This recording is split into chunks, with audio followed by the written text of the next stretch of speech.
মিনতিপুর গ্রামে মিলি, রিয়া আর শিমু নামে 3 বোন বাস করত। তাদের একমাত্র ছোট ভাইয়ের নাম ছিল রতন। খুব ছোটবেলায় তাদের বাবা মা মারা যায়। 3 বোনই তাদের ভাইকে বড় করে।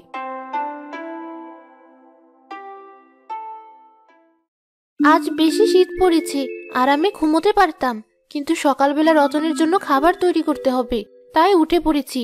আমরা যদি শুধুমাত্র 3 জন বোন থাকতাম তাহলে কত সুবিধা হতো। এসব তুই কি বলছিস? রতন আমাদের একমাত্র ভাই।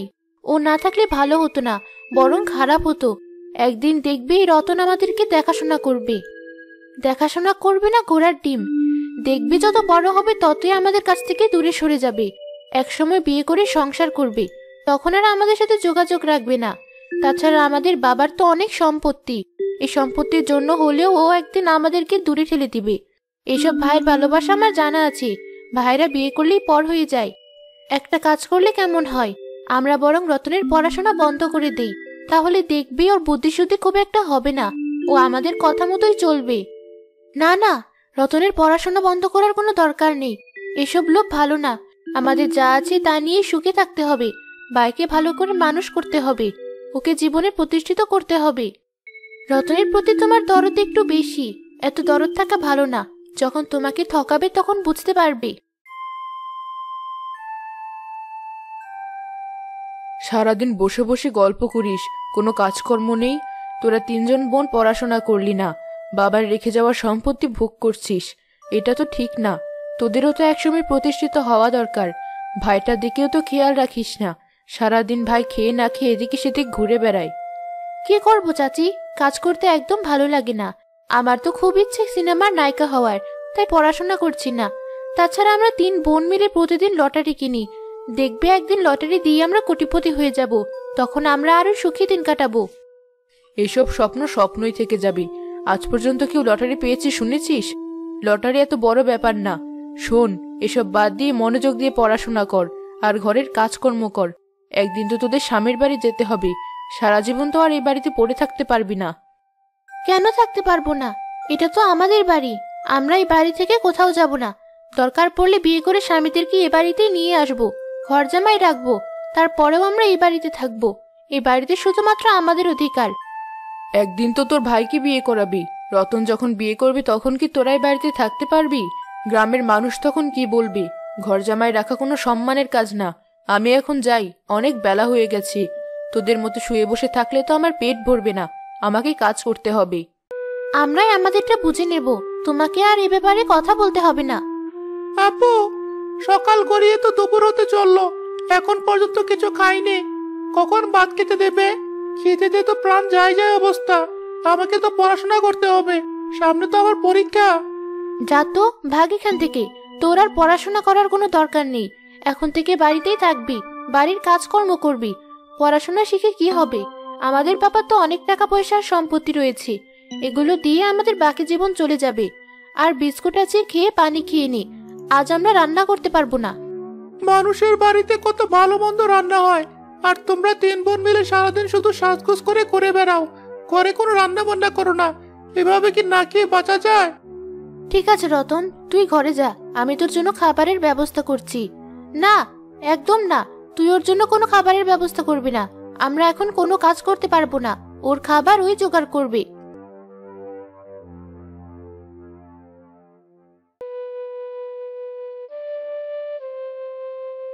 কি ব্যাপার কি রতন? সামনে তোর পরীক্ষা, আর তুই কিনা এই জঙ্গলে বসে আছিস? বাড়িতে গিয়ে ভালো করে পড়াশোনা কর। তুই তো খুব ভালো ছাত্র। আমাদের স্কুলে সবাই তোকে নিয়ে অনেক গল্প করে। একদিন তুই অনেক বড় হবি। আমার স্বপ্ন মনে হয় পূরণ হবে না স্যার। আমার বোনেরা বলেছে আমাকে পড়াশোনা করাবে না, আমাকে নাকি শুধুমাত্র বাড়ির কাজ শেখাবে। আর আমার বাবার তো অনেক টাকা, পড়াশোনা না করলেও আমার জীবন ভালোভাবেই চলে যাবে। তোর বোনদের কথা বাদ দে, 3 জনই অপদার্থ। এদের দিয়ে কোনো কাজ হবে না। এরা নিজেরা তো পড়াশোনা করেইনি, এখন বাড়িটার জীবনটাও নষ্ট করতে চাইছে। যা, বাড়িতে যা। তোর ব্যাপারটা আমি দেখব। আমি তোর পড়াশোনার ব্যবস্থা করব।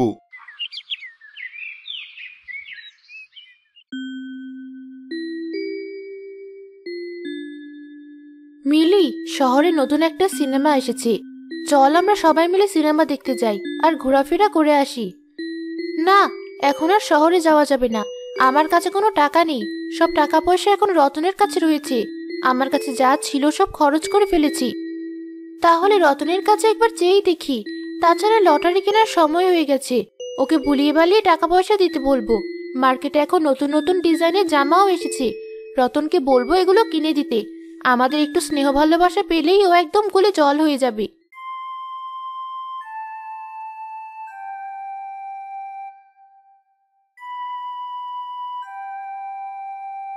এদিকে শুনে যা ভাই। আহারে, আমার ভাইয়ের মুখটা একদম শুকিয়ে গেছে। আয়, তোকে মজার মজার পিঠা বানিয়ে খাওয়াই। সত্যি তোমরা আমাকে পিঠা বানিয়ে খাওয়াবে? এখন তো তোমরা আমার সাথে ঠিক মতো কথাই বলো না, সারাদিন আমার সাথে খারাপ ব্যবহার করো। শহরে চল, সিনেমা দেখতে যাব, আর নতুন করে লটারি কিনে নিয়ে আসবো। তাছাড়া মার্কেটে নতুন নতুন জামা এসেছে, আমরা ভালো করে কেনাকাটা করব। কেনাকাটা করার কথা তো বলছি, কিন্তু আমাদের কাছে কিন্তু টাকা পয়সা নেই। টাকার কথা চিন্তা করো না বোন, আমার কাছে টাকা আছে। আমার ভাগের ধানের জমি থেকে যে টাকা পেয়েছি সেগুলো আমি একটুও খরচ করিনি। চলো আমরা শহরে যাই, তোমাদের নতুন নতুন জামা কিনে দিব। কত লক্ষ্মী আমার ভাই, আমাদের কথা কত ভাবে। ও নিজের জমানো টাকা থেকে আমাদেরকে কেনাকাটা করে দেবে। চলো, আমরা কাল শহরে যাব।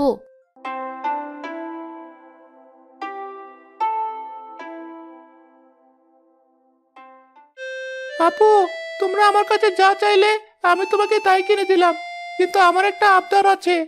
আমি আগামীকাল থেকে আবার স্কুলে যেতে চাই, আবার পড়াশোনা শুরু করতে চাই। বাদুর ছিলি, স্কুলে গিয়ে কি তুই আবার পড়াশোনা করতে চাস? তোর পড়াশোনা করার কোনো দরকার নেই। তুমি আমার সাথে আবার খারাপ ব্যবহার করা শুরু করেছো, বুঝতে পেরেছি। তাহলে এতক্ষণ স্বার্থের জন্য তোমরা আমার সাথে ভালো ব্যবহার করছিলে। যখন আমার টাকা দিয়ে কেনাকাটা করছিলে তখন তো কত মিষ্টি মিষ্টি করে কথা বলছিলে, আর কেনাকাটা করা শেষ হয়ে গিয়েছে, এখন আবার আমার সাথে খারাপ ব্যবহার করা শুরু করেছো। দেখলে তো মিলি, ও কেমন মুখে মুখে কথা বলে। এজন্যই বলি, বেশি পড়াশোনা করলে ওর পাখা গজিয়ে যাবে। আজকে দুপুরে তোর খাওয়া বন্ধ, ঘরে চুপ করে বসে থাকবি, তোকে যেন বাইরে যেতে না দেখি। কিরে রতন, মন খারাপ করে কোথায় যাচ্ছিস? আমি তোকে কতক্ষণ ধরে খুঁজে বেড়াচ্ছি। তোকে একটা ভালো খবর দেওয়ার আছে। আমার বাবা শহরে একটা বাড়ি কিনেছে। আগামী মাসে আমরা সেখানে চলে যাব, আর সেখানকার একটা স্কুলে ভর্তি হব। যাক, ভালোই হয়েছে। তুই তাহলে শহরে যাচ্ছিস। তুই চলে যাওয়ার পর আমি তো আরো একা হয়ে যাব। আমার ভালো বন্ধু বলতে একমাত্র তুই ছিলি। মা বাবাকে তো ছোটবেলায় হারিয়েছি, এখন তুইও যদি চলে যাস তাহলে আমি কি নিয়ে থাকবো? তোর বাবা মা নেই তো কি হয়েছে? তোর 3 জন বোন রয়েছে। 3 বোন তোকে কত ভালোবাসে। ভালোবাসে না ছাই, ওরা আমাকে মোটেই ভালোবাসে না। ওরা আমার কথা চিন্তাও করে না, ওরা শুধুমাত্র নিজেদের নিয়ে ব্যস্ত থাকে। আচ্ছা, যাই হোক, এসব কথা বলে এখন আর লাভ নেই। আম্মু তোকে আমার সাথে বাসায় যেতে বলেছে। আমাদের বাড়িতে চল, ভালো করে দুপুরে খাওয়া দাওয়া করবি। তোর প্রিয় খাবার মাংস রান্না করা হয়েছে। আরে, আজ তোদের বাড়িতে যাব না, আজ আমার মনটা অনেক খারাপ। আমার মা তোকে কত ভালোবাসে। আমাদের বাড়িতে গেলে নিশ্চয় তোর মন ভালো হয়ে যাবে। চল, আর দেরি করিস না, এখনই আমার সাথে বাড়িতে চল।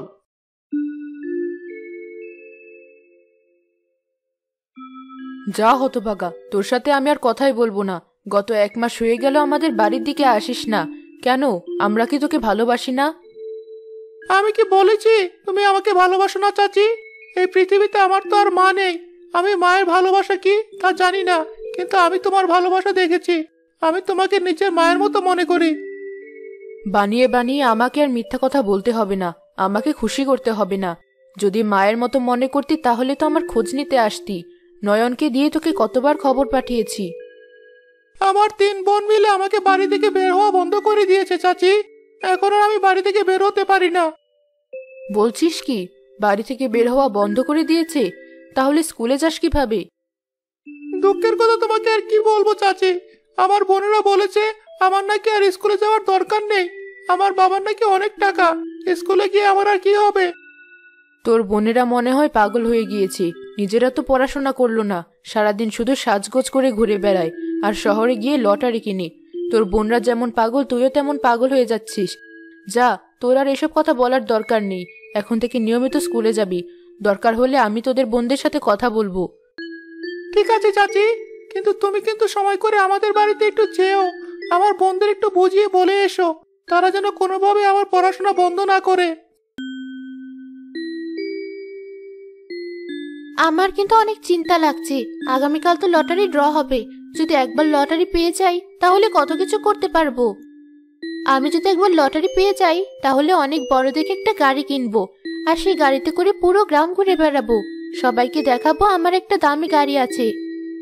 আমি যদি একবার লটারি জিতি তাহলে পুরো গ্রামে সোনার গয়না পরে ঘুরে বেড়াবো। আমার সোনার গয়না পরতে অনেক ভালো লাগে। আরে বাহ, তোরা তো লটারি পাওয়ার আগে সবকিছু কিনে ফেলছিস। আমি যদি লটারি পাই তাহলে 1 টাকাও নষ্ট করব না। সবগুলো টাকা ব্যাংকে জমা করে রাখবো। তারপর দেশের বাইরে বিভিন্ন জায়গায় ঘুরতে যাব। কিরে, তুই পকেটে ওটা কি লুকিয়ে রেখেছিস? আমাকে একবার দেখা। কিছু না, ওটা হলো লটারি। তোকে বললাম না, আমি আমার বোনের সাথে শহরে বেড়াতে গিয়েছিলাম, তখন ওরা লটারি কিনেছিল, আর লুকিয়ে আমি একটা লটারি কিনেছিলাম। আগামীকাল তো ওই লটারি পুরস্কার ঘোষণা করা হবে। ঠিক আছে, আমরা মিলিয়ে দেখব তুই কোনো পুরস্কার পেয়েছিস কিনা। তোর কথা শুনে হাসি পেল। আমি পাবো নাকি পুরস্কার? আমি হলাম দুর্ভাগা এক ছেলে। আমি কোথা থেকে পুরস্কার পাবো? ওসব আশা করে কোনো লাভ নেই। তাছাড়া লটারির প্রত্যাশা আমি করিও না। আরে বাবা, এভাবে কেন বলছিস? যদি ভাগ্যগুণে একবার লটারি পেয়ে যাস তাহলে তো তোর আর বোনের উপর নির্ভর করে থাকতে হবে না। তুই তো নিজে নিজেই শহরে গিয়ে ভালো করে পড়াশোনা করতে পারবি।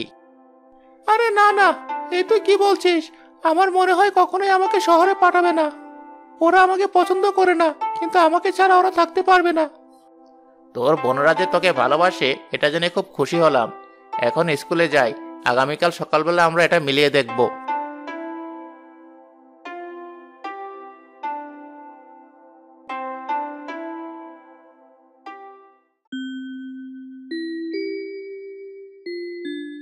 কই কই, পত্রিকাটা একবার আমার কাছে দে।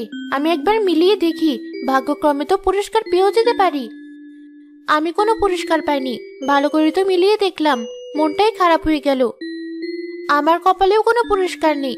শুধু শুধু এত টাকা দিয়ে লটারি কিনলাম। চল বাড়ি ফিরে যাই। আমি লটারি পাইনি, শুধু শুধু এতগুলো টাকা দিয়ে লটারি কিনেছি। কোথায় গেলে তোমরা? দেখো দেখো কি ঘটেছে। সেদিন যে আমি তোমাদের সাথে গিয়ে লটারি কিনেছিলাম, সেখানে আমি 10 লক্ষ টাকা পুরস্কার পেয়েছি। এই দেখো, একবার নম্বরগুলো মিলিয়ে দেখো।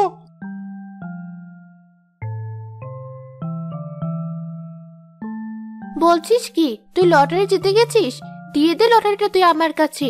আমি বরং এটা রেখে দিই। না, আমি হলাম সবার বড়, আর তাই লটারিটা আমার কাছেই থাকবে। তোরা তো কেউ রতনকে পছন্দই করিস না। আমি রতনকে একমাত্র ভালোবাসি, তাই এই লটারিটা আমার কাছে থাকবে। আচ্ছা ঠিক আছে, তোমাদের এই লটারি নিয়ে আর কারাকারি করতে হবে না। এই লটারিটা তোমরা নিজেদের কাছেই রেখে দাও। যখন লাগবে আমি তোমাদের কাছ থেকে চেয়ে নেব।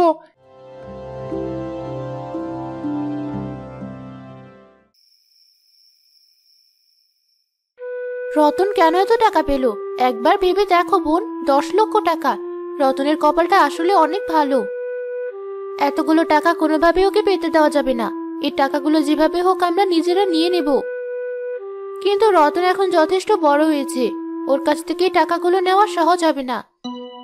চলো আমরা রতনকে এমন একটা কিছু করি যাতে সে টাকাগুলো দিতে বাধ্য হয়। সোজা আঙুলে যদি ঘি না উঠি তাহলে তো আমাদের আঙুল বাঁকাতেই হবে। রতনকে আমরা মিথ্যা কথা বলে জঙ্গলের ভেতরে নিয়ে যাব, আর সেখানে ছেড়ে দিয়ে চলে আসব। তারপর রতন সেখান থেকে কোথায় যাবে আমরা জানি না।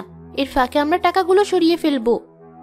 কিন্তু ও পথ চিনে চিনে বাড়িতে ফিরে আসবে, তাহলে আমাদের সবকিছুই নষ্ট হয়ে যাবে।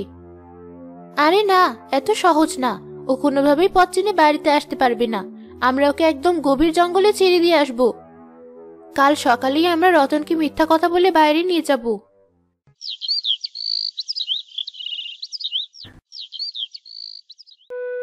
রতন, শুনেছিস আমাদের এক খালা আছে না, পাশের গ্রামে বাস করে? তার শরীর অনেক খারাপ, তাই আমরা ঠিক করেছি 3 জন মিলে তাকে দেখতে যাব। আমি যেতে পারবো না, আমাকে তো লটারি টাকাগুলো আনতে যেতে হবে।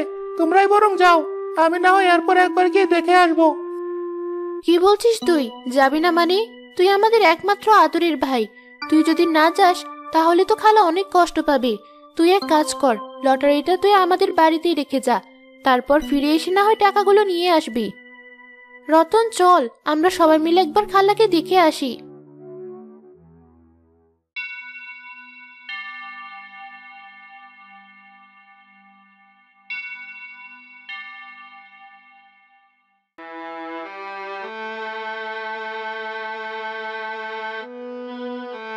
গত 2 দিন ধরে তোকে পাগলের মতো খুঁজে বেড়াচ্ছি।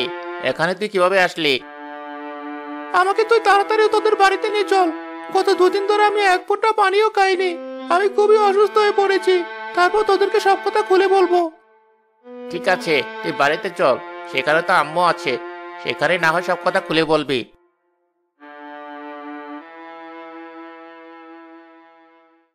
লটারিতে আমি 10 লক্ষ টাকা জিতেছি, আর তাই আমার বোনেরা ষড়যন্ত্র করে আমাকে এখানে আটকে রেখে লটারির টাকাগুলো আনতে গিয়েছে।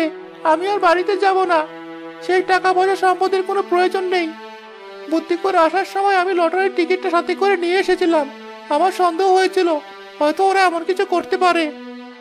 এমন মন যেন শত্রুরও না হয়। তোর আর বাড়িতে ফেরার দরকার নেই। আমি তোকে আমার সাথে শহরে নিয়ে যাব।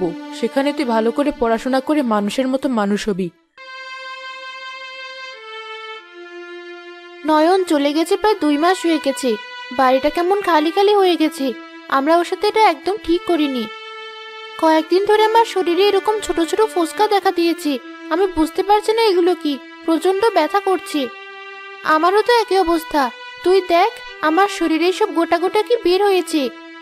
আমারও। চলো আমরা আগামীকাল সবাই মিলে একটা ডাক্তারের সাথে কথা বলি।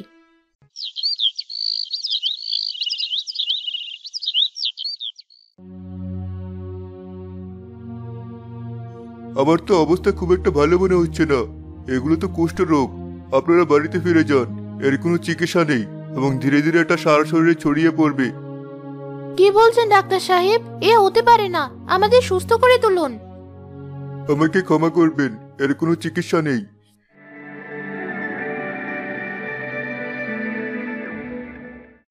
রিয়া, শিমু, আপনারা কি বাড়িতে আছেন?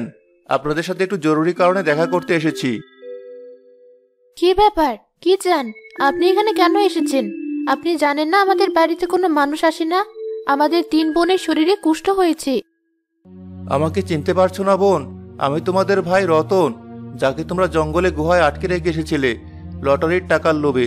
আমি আজ একজন ডাক্তার হয়েছি। আমি আস্তে আস্তে তোমাদের কথা শুনতে পেয়েছি। তোমরা কোনো চিন্তা করো না, আমি তোমাদের চিকিৎসা করে সুস্থ করে তুলবো। এসেছিস ভাই?